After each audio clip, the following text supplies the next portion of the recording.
Hello, everybody. This is Bart Sharp, and you are on Becoming Quantum Conscious at United Public Radio Network and UFO Paranormal Radio Network at 107.7 and 105, 103.5 out of the beautiful city of New Orleans, Louisiana, FM radio. But also, we are on the internet at www.uprntalkradio.com, Roku, Facebook, YouTube, and other internet platforms all around the world. And it's so much fun to be a worldwide person. Of course, on my show regularly, and you see the white curtains of that background, that tells you I am in lovely France. I, of course, I rent a room from a dear friend of mine. And all I can say is, if you really feel too complacent in your home, you should live in somebody else's home, because it kind of turns you upside down a little bit, because you follow other people's rules and their expectations, all these rituals that we all do in home living, and it makes you kind of flop it upside down, particularly if they're another nationality, and then you're in another country that doesn't speak your language. Nothing like it to kind of test all of your habits, all of your things that you get along so easily in your home, in your own country. So get your passport, get out there, have another life.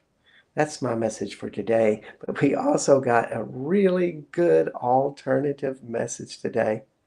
I'm kind of laughing at myself that I got this lady to come on, because so alternative, surprisingly alternative. So without any further ado, I'm going to bring on Kay Kriesel. Hey, Kay. Hi, How you doing? I'm fantastic. How are you doing? Oh, I am so good. I'm really so happy you're on the show. And uh, I just love this title that we're bringing forth: Catholic Sisters Building Women's Spirituality. I mean, if it probably offends people. It probably scares people, and probably inspires people with this. We all have these expectations and judgments, and with that a title like that. And we're going to clear some of this up and bring some more mystery in and tell some great stories. But before we get started, I just wanted to give you a little bit of a bio about Kay. Kay Kriesel studied art therapy at Alverno College, taught by the School of the Sisters of St. Francis in Milwaukee. She has been a Catholic girl all of her life, just about. But then again, she's kind of expanded way beyond that. At the same time, has been very active in this community. Uh, and so I'm already getting away from your bio. But Kay has bridged the surprisingly narrow gap between, and this is interesting, narrow gap between Catholicism and Wicca for many years, finding common threads woven together throughout history, how Wiccans and pagans and Catholics are kind of wearing the same pair of shoes sometimes. And they're really a textile artist, and she is a textile artist and an associate of the Sisters of Charity of the Blessed Virgin Mary. Currently, she works with domestic violence, an advocate for domestic violence, also sponsored by the Sisters of Charity of the Blessed Mother Mary. But you've been in the Catholic system in a variety of ways. When I knew you and you lived in Austin, you worked directly in the church with that. So, and I'll just be very frank and honest. You don't look like a Catholic girl. You've never been to Milwaukee. You're right, I haven't. The nuns there wear, nose piercings. Yes, I know. You're not far off.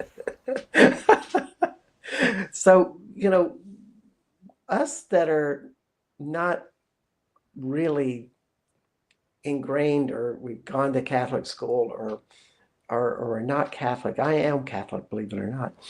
Uh, kind of alternative, but I don't have a nose piercing. Uh, However, maybe we ought to start by just explaining some of the terminology.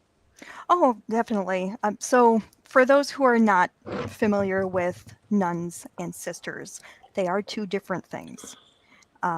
The kind of umbrella term is women religious. So, underneath the umbrella of women religious, there are nuns, and they are cloistered. So, they kind of go off and they stay in their convent and they pray, and they don't generally go out. They are very secluded. Sometimes they still wear the habit. That's kind of the uniform with the veil. Sisters, they go out into the world. They are very passionate about justice. They're very community oriented, and they usually don't wear the habit. So nuns and sisters are women religious, but to make things easier, I can just say nuns because I know that's what most people expect. Okay. And Well, then it's there's, oh, you go ahead. no, go ahead. All right, then there are associates. I'm an associate. That's also called a third order. It's kind of the same thing depending on who you ask. I've met some third order people who are very, very strict, and then I've met some who are just as laid back as I am. When you're an associate, you don't take the same vows that women religious do, the vows of poverty, obedience, and chastity. Associates or third order, you want to hang out with the women religious, essentially. You share their same mission or their charism, fancy Catholic term, and you want to be involved with them in a more formal way. So I'm an associate of the Sisters of Charity of the Blessed Virgin Mary because I really appreciate all of the justice work that they do in the Dubuque, Iowa area. Yeah, and being with them so much, you kind of know a little bit more what's on a nun's minds, a nun's values, and where their priorities are. And when you really brought the ideas for the show, uh, you were really talking about this lady that Sister Madaleva Wolf, who Mm-hmm. was one of the founders of creating, I can't remember the title, so I'm going to just say she created a higher education system within Sister St. Mary's. Did That's I get right. that right? Okay. Yes, in 1934, Sister Madaleva Wolf became the president of St. Mary's College at Notre Dame University. And Mm. then 9 years later, in 1943, she established the School of Sacred Theology. This was the first place in the United States where a woman could pursue graduate studies in theology. Wow. Yeah, Now, so up until then, women religious would be teaching people who were getting, well, teaching men who were getting a better education than they were. So that was Sister Madaleva's main argument was, well, we can't have sisters teaching people who are better educated than they are. They need that education too.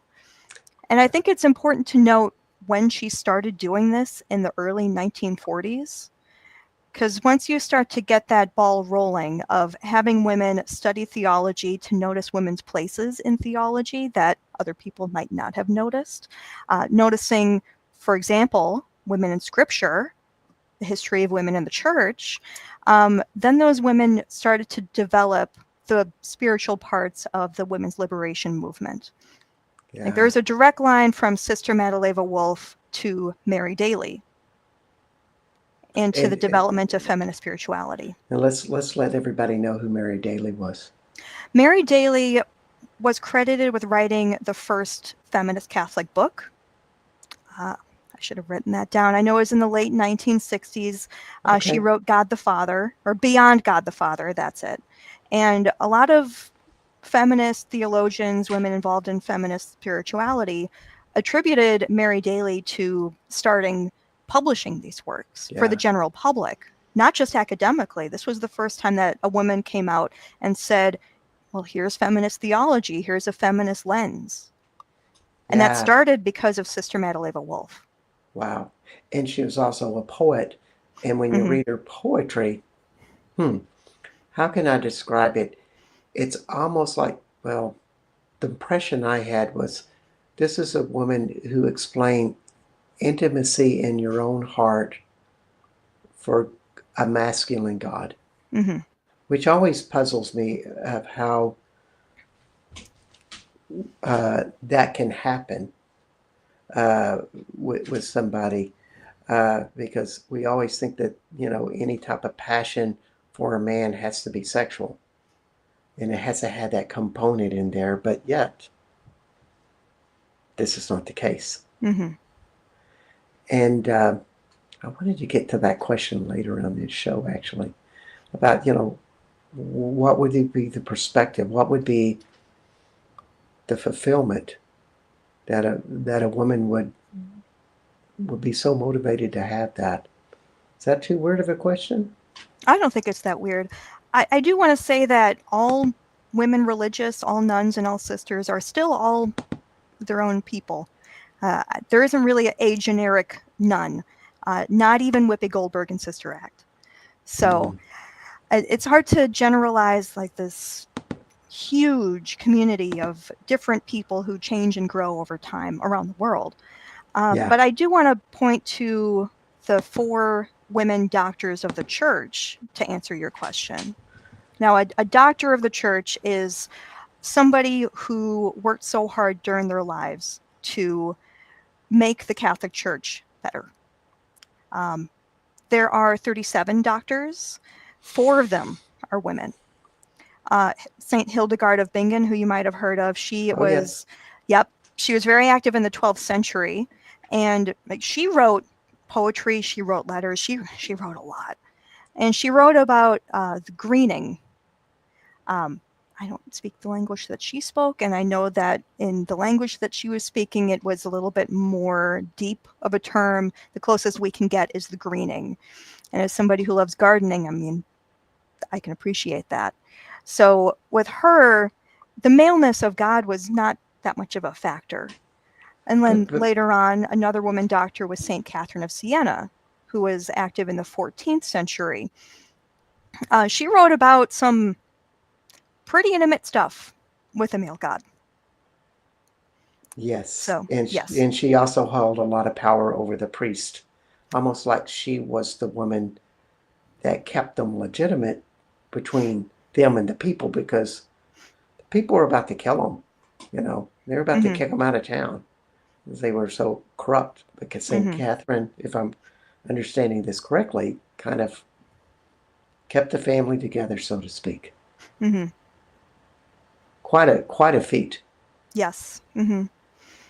And And, we also, oh, well, just thinking about Hildegard Bart Bingen and the greening, it really sounds like this is very much in your roots of goddess worship, mm-hmm. kind of paganism. Mm-hmm. Yeah.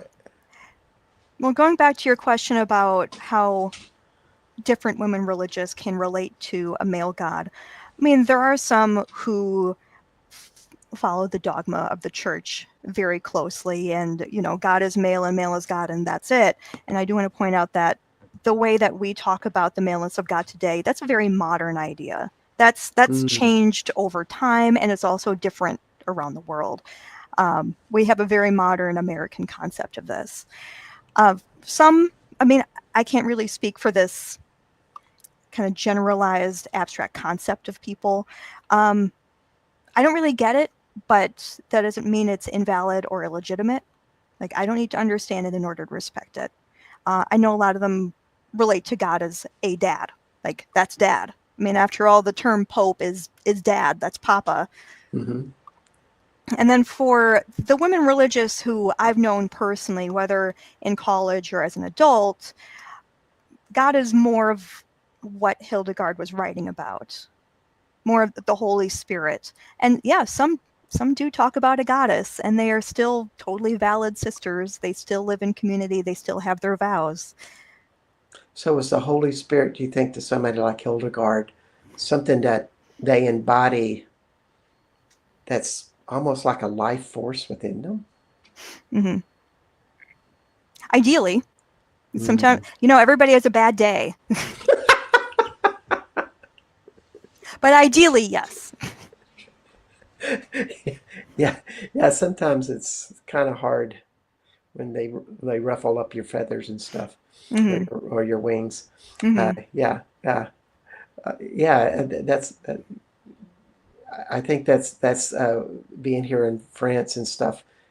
That's what I see a lot. Is it's something you embody, but yet there's all of these people that they're very intellectual about it at the same time, and Mm-hmm. they're seeking it through the word, but yet it's very much what Hildegard says. It's in spirit.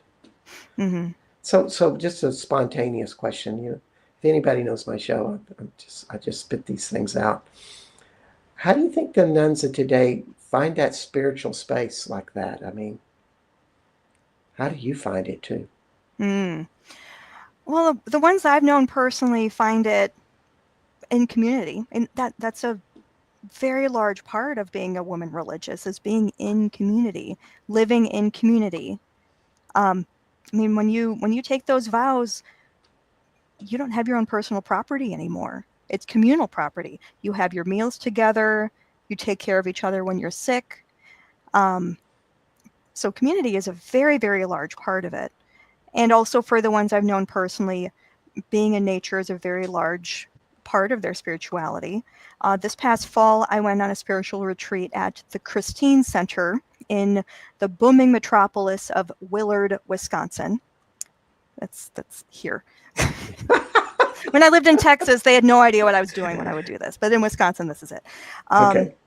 And that's run by Franciscan sisters, and they're Franciscan is a kind of order. Like there's Franciscan, there's Dominican, there's Benedictine, and many, many, many, many, many orders. Mm-hmm. And like they're in nature here. They have this retreat center in beautiful pine forests.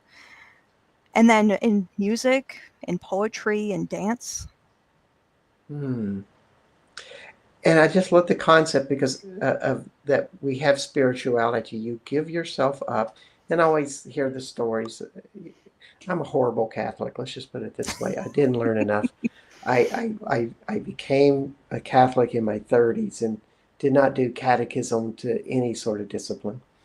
But they let me in anyway. I became a Catholic, did the vows, continued the Mass, and have a very simple version of it.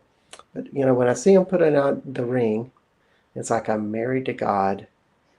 It's a very different concept than what you say. It's like, no, I become part of community. Mm-hmm. I'm something much bigger than me, and I serve that. Mm-hmm. Mm-hmm. And I mean, they're still Catholic, so they still have the sacraments. Yeah. They still have Mass, they still have the Eucharist, they still have confession or reconciliation.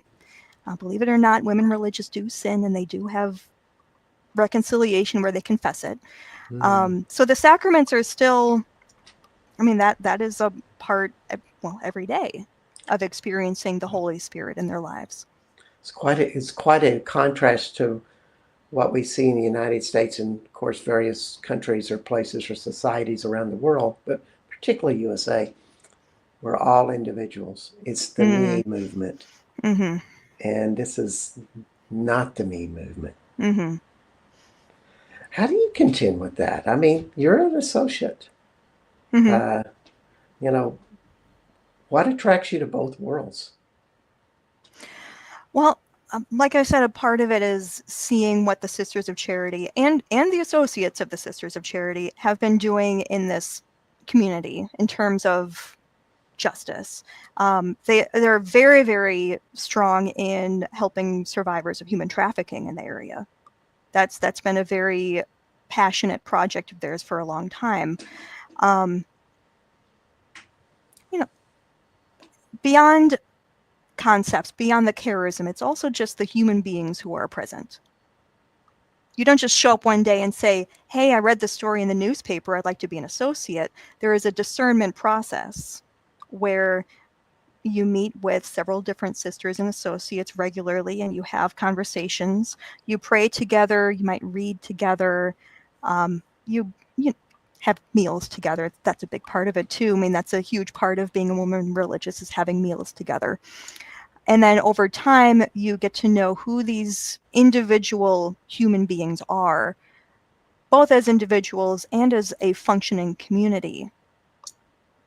So, I mean, a lot of it was just very personal. Indeed, it is. Mm-hmm. And I will say something that's happening with sisters across the United States and Europe is the population is aging. For the Sisters of Charity of the Blessed Virgin Mary, there are now more associates than there are sisters, simply by aging. And also, they've been really, really good at recruiting. Yeah. So it's this community is just trying to figure out how will this community govern itself over time. Mm-hmm. Who will be in charge of the various committees? Who will make sure the bills get paid? Who will handle the discernment process? Mm. And it is kind of a handing off, very slowly over time. And you know, the thing that I just want to send out to people listening is, if you're looking for a charity to give to that goes out and takes it to the streets, so to speak, to serve people, just like what you're doing, this is something you might want to look into.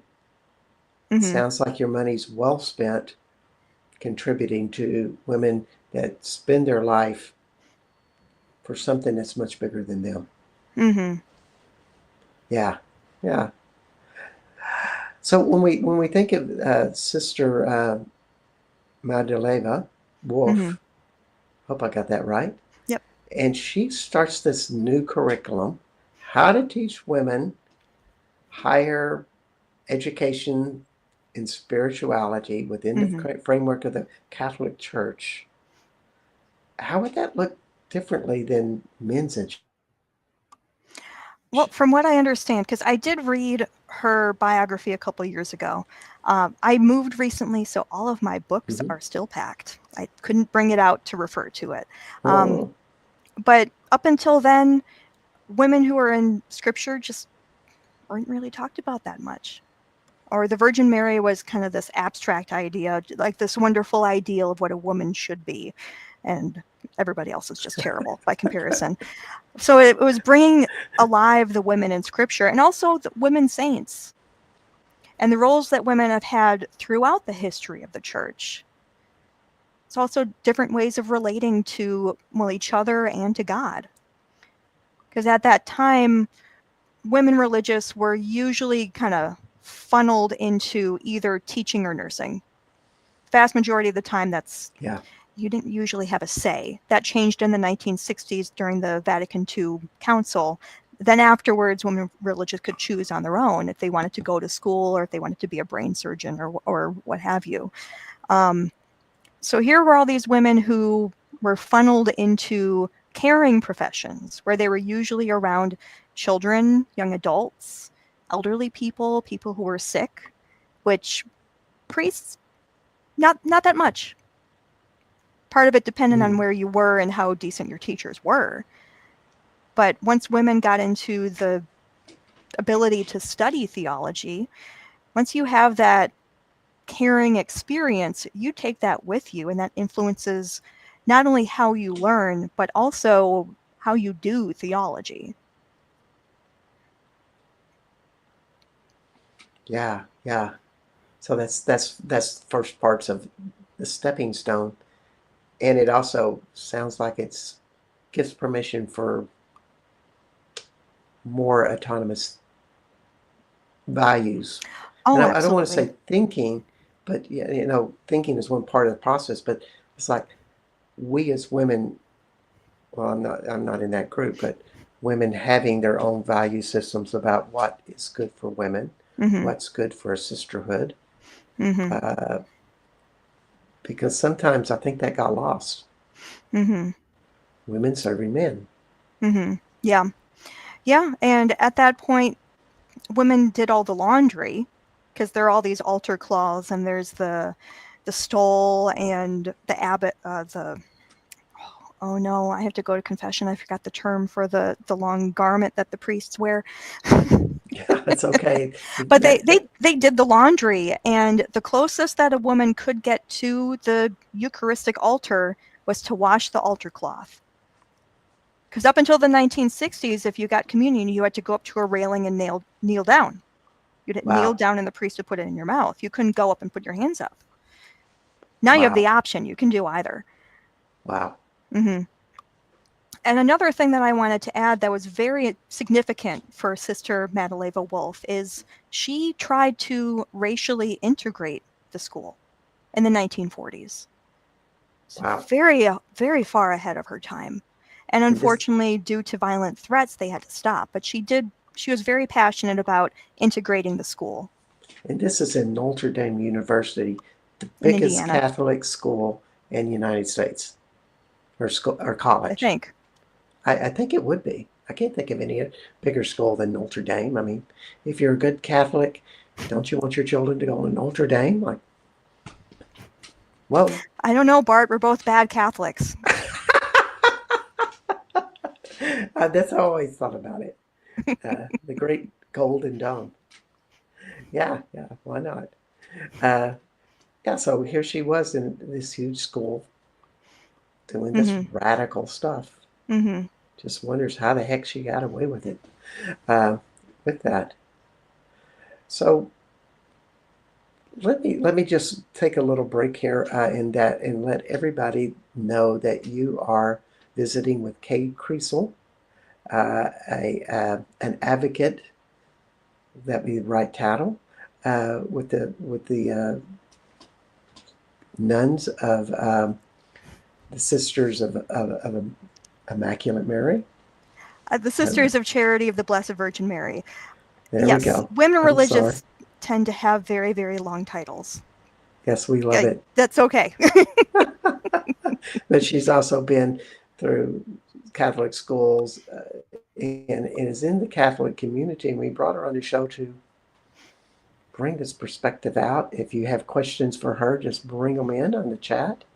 But also, the show is Becoming Quantum Conscious. My name is Bart Sharp, and you are on the United Public Radio Network and UFO Paranormal Radio Network on 107.7 and 103.5 out of New Orleans, Louisiana. And so, where do you think it's kind of gone from, Madaleva Wolf creating this seed, and then the feminist movement starts to come about? Mm-hmm. Uh, how do you think the Catholic Church contributed to that? Oh, that's a tough one, mostly because when you say the Catholic Church, I think it's Or the very women? important to be as specific as you can, Yeah. because there's the Roman Catholic Church hierarchy. So Uh-huh. that's, well, we don't have a pope right now, so there's the vacant seat. There's all the cardinals, but they're off in their own world right now. They're not dealing with us right now, so we can get away with a lot more. Wink, wink. There are the bishops, the archbishops, and then the priests. I mean, there is the hierarchy, and there are all these different councils and committees. Like there's the USCCB, the United States Conference of Catholic Bishops, that's here in the United States. There's the Council for the Doctrine of the Faith, and all these committees. And here's the thing. You can choose how much you pay attention to them. Everybody Yeah. has that choice. Yes, they are there. They Yes. do impact economics and political policy. They can impact medical rights. I don't want to get into that, mostly because I don't see why it has to be that way. So how did the sisters deal with that? Oh boy. If you were a sister, how would you Mm-hmm. deal with that sister and still keep on doing the things that you value within your group? Mm-hmm. Well, the sisters, that's still a very wide, diverse group, because there are sisters who have managerial roles in the Vatican. I don't know much about them. I can't really speak about who they are or what they do, but I imagine that you would have to put up with a lot. Yeah. Um, I do really want to recommend the book Guests in Their Own House by Carmel McEnroy. This is the only book about the women who were present at the Vatican II Council in the 1960s. That is the only Roman Catholic Church council that had women present. It And there's sounds one like book about it. it sounds like a sticky topic. Guests in their own house. Yep. Mm-hmm. And Any insights? um, it was very hard for her to track down a lot of the women because nobody had documented any of it. Mm-hmm. Like, they were on guest lists, like they stayed in hotel rooms, that information existed, but nobody at the time was writing down who these women were, where they came from, what they were doing, what they were talking about. Instead, she had to follow up years later when she realized nobody had done it. Mm. A lot of them were women religious, but perhaps the most impactful was a married couple, a husband and wife from Mexico, and I think they had like 12 kids. And Whoa. they came over, and while the bishops were debating on why people should procreate, which that's a matter of debate within the Roman Catholic Church. I don't have any kids, so I let them debate about that. I have better uses for my time, like talking with you. But when the bishops were saying, well, you should procreate so that there are more people, or you should procreate because you love each other, and they were just arguing about this, here the wife from this couple, I believe she might have been the only person in the room who had ever been pregnant and had kids. She stood up and said, excuse me, as the person here who has had children, who has been pregnant, how would you feel if you were 6 years old and you asked your parents, why did you have me? And they said, oh, well, because we have to. That ended Ouch. the argument. That Ouch. changed the teaching. Amazing. Yeah. And after that, the teaching is children are the physical incarnation of the love between the couple. Wow. Yeah. Wow. Mm-hmm. That's amazing. I was just talking to a friend of mine, Richard Stanley, who's been on the show. Just saw him in downtown Renly had a coffee with him. He was talking about the history that, you know, having sex was only used to have children within the Roman Catholic value system Mm-hmm. back, say, 1,000, 1,200 years ago, which doesn't sound like much fun at all, but Mm-hmm. it's really indicative of how that all gets turned off. Mm-hmm. Mm-hmm. So non-pagan. Well, to go back to your question about how would a sister perceive the hierarchy, I mean, here I just gave you some examples of women who were face to face with the hierarchy for days or weeks or months or years at a time. And then there are women religious who are feeding hungry kids in Brazil. There are Yeah. women religious, like I went to Alverno College in Milwaukee, Wisconsin, run by the School Sisters of St. Francis, which is where the first conference of women theologians happened in 1971. And then there are the Sisters of Charity. Actually, in my area, there's the Sisters of Charity, the Sisters of the Presentation, the Franciscan Sisters, the Cincinnati Dominicans, and I don't remember what the name of their order is, but it's the Our Lady of the Mississippi Abbey. So there are 5 communities in my area. Whoa. And I mean, a lot of what pray, share meals, participate in the sacraments, write and read poetry, sing, garden, hike, breathe. Um, well, each community has its own charism. And regardless of what the hierarchy is doing, that's the important part. Whether it is praying together all day, every day in a cloistered community, or it's helping survivors of human trafficking. I mean, the vast majority of women religious are so concerned with what's happening around them that whatever the hierarchy is doing, that's over there.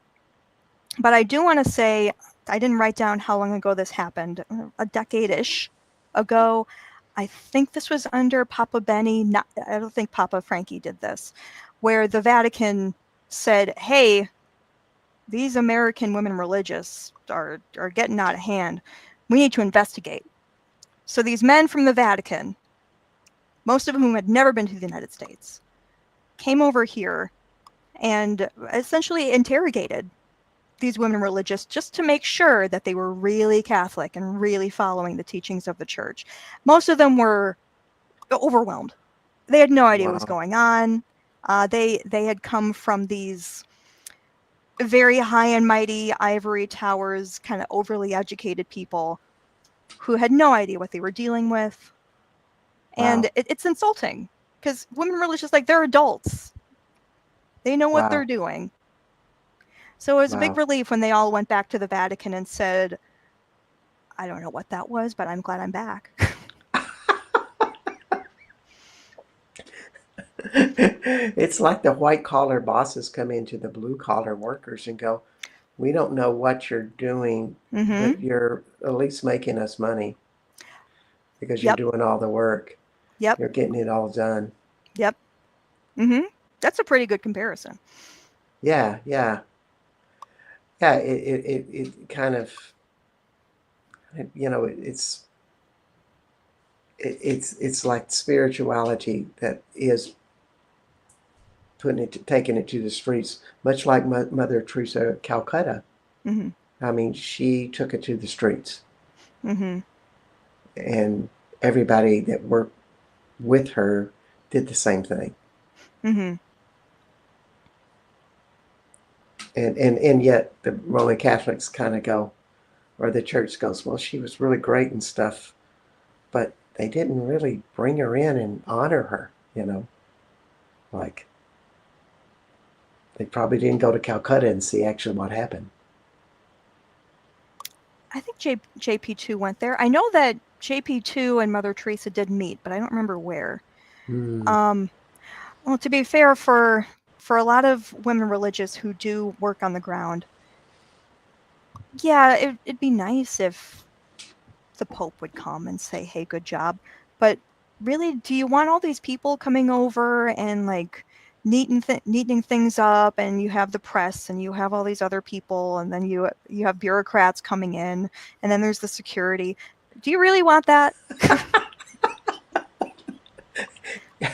That brings up the question. I wonder what's on their minds with, of course, the passing of Father Francis, and now they're in conclave, and I guess you know, wonder what they're thinking. Like, what's going to happen now, or yeah, think that's I mean, a even on their lot of mind? people are asking that question. Yeah.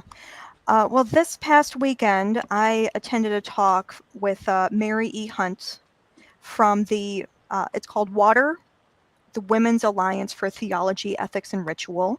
She came to speak to the sisters and associates of the Sisters of Charity. And yeah, we talked about the conclave and the Pope and all of this. And I mean, what it really comes down to is making a decision without the input of 51% of the population. But again, I do want to say that each individual person, Catholic or not, good Catholic or bad Catholic, you still get to decide how much of your time you spend thinking about that. Even if you're a sister, even if you're a cloistered nun, you still get to decide, am I going to think about this all day, every day? Am I going to post about it online 24/7? Or am I going to go do something in my community? I mean, this is another thing where I really can't answer for this wide population of people who are constantly changing and in flux. But speaking for myself, honestly, I'm not paying that much attention. I have more than enough going on around me. There's nothing I can do about what's going on over there. Yeah, you have a very intense responsibility in the work that you do. and it takes a lot of stress, and you serve that just like a sister would, Mm-hmm. much like it uh, with that. So that's a great answer, actually. I mean, it's kind of like, do we worry about the president or do we continue? And I'm talking about the Donald, but Gross. uh, but do you put all your attention to that, or do you go and go, let's do something to make my neighborhood better? Mm-hmm. I'm not going to say that stuff isn't important. I mean, Right. it is. It does Sure. impact a lot. Um, Speaking personally, I can do a lot more when I plant native flowers for my pollinators, when I help people file orders of protection against people who are harassing them, when I help to organize a meal. Like, I can do a lot Mm, more when I focus on those things than when I'm thinking about somebody who I've never even met, lives on the other side of the country, and who has no idea who I am, unless they're watching wow. this. Wow. That's great wisdom, Kay, because I think we get, I mean, of course, I'm doing a tour. I do a tour guide to sacred sites of Mary Magdalene, and we go to Mother Mary sites Mm-hmm. and all of this, fabulous stuff. But it's also in that big picture, much like Rome. Mm-hmm. You get to see the big glorious stuff. But hopefully, you get to open up to a place in your heart that when you go back home, Mm-hmm. you do better things. Mm-hmm. And you keep that heart pure and big. And just like Hildegard von Bingen, you learn what that spiritual space is. Mm-hmm. How does that affect you? I mean, because you are a spiritual person, you do highly stressful work. How Mm-hmm. do you keep that space inside of you alive with your own higher power? Mm. I'm I spending t- less time on this. It's true. It's true. When yeah, when yeah, I yeah. spend a lot of time on this, I That's get the more phone, stressed. folks. Yeah. Um, I mean, working in my garden and hiking and foraging helps a lot. Um, I do read quite a bit. And also just being with my friends in my community.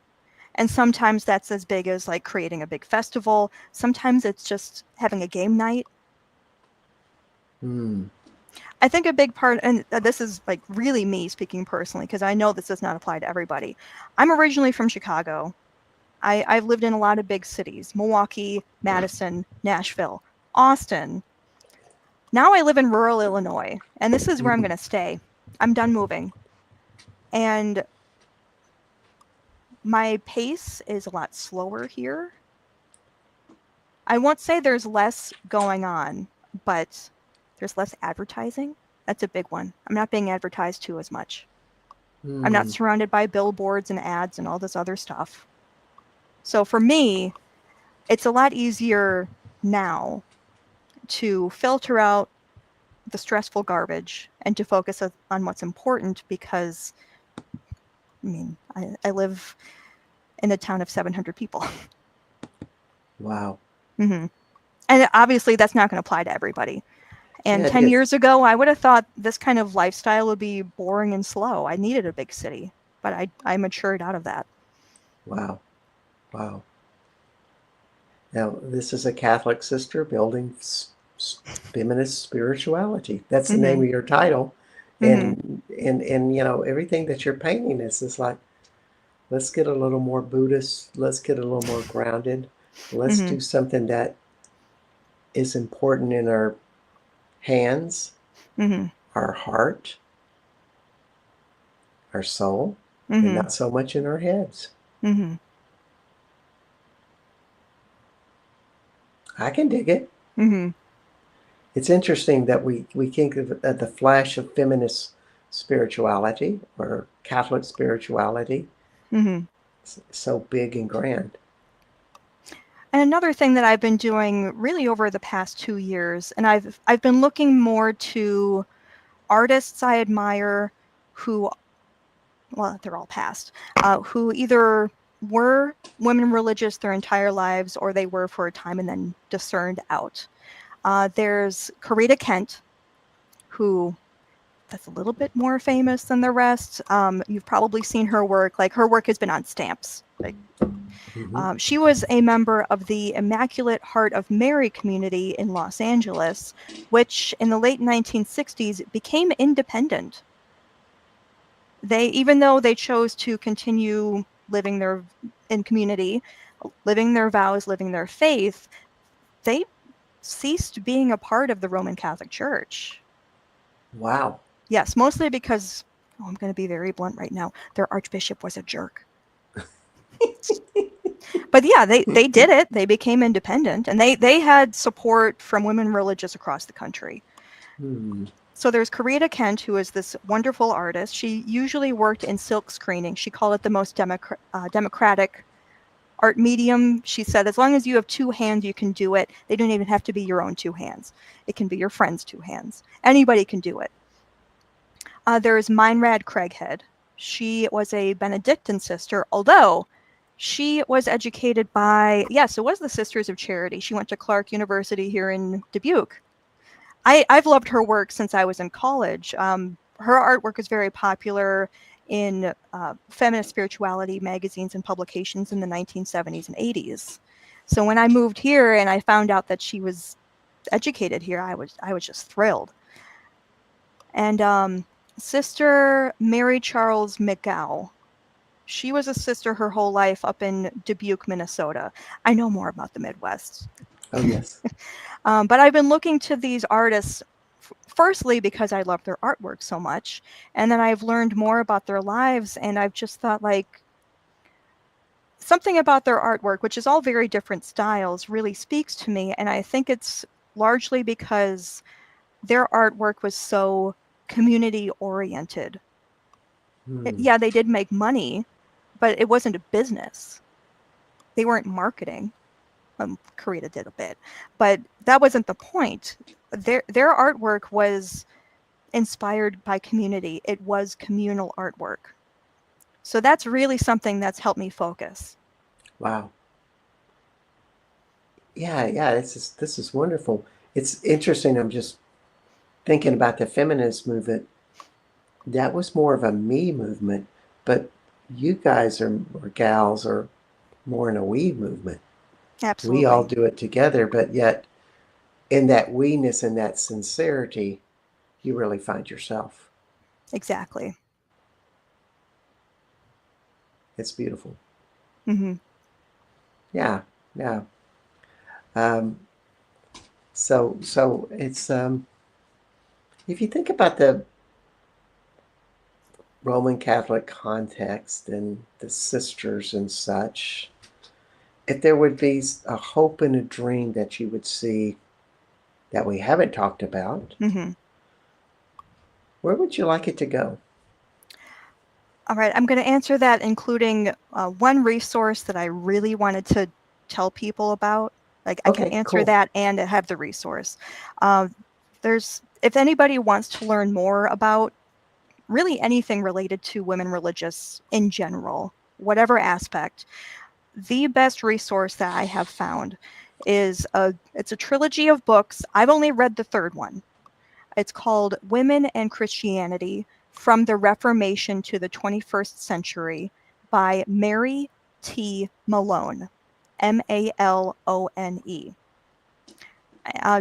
The first two books deal with women in the early church, and then women, like medieval women.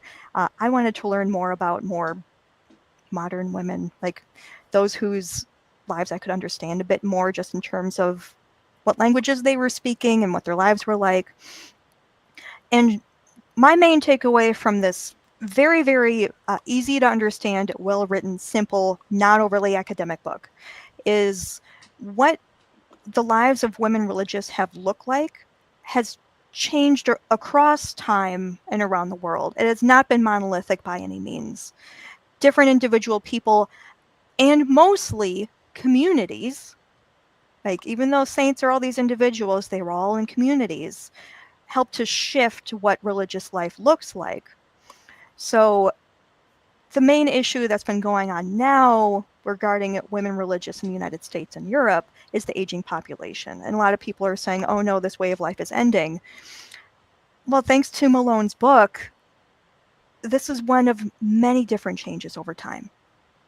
And even though now it's shifting more towards associates, that doesn't mean it's ending. It's going to be something different in the future that we can't even imagine. Well, but I will say, go ahead. one very specific change that I want to see. One of the main reasons why, now I was born in 1985.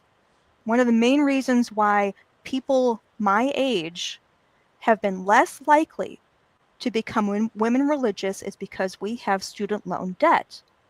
And when you have debt, you can't do those vows. You can't live in community because they can't afford to take on your debt. That has been a major influencing factor. And unfortunately, I haven't seen a lot of people talk about it.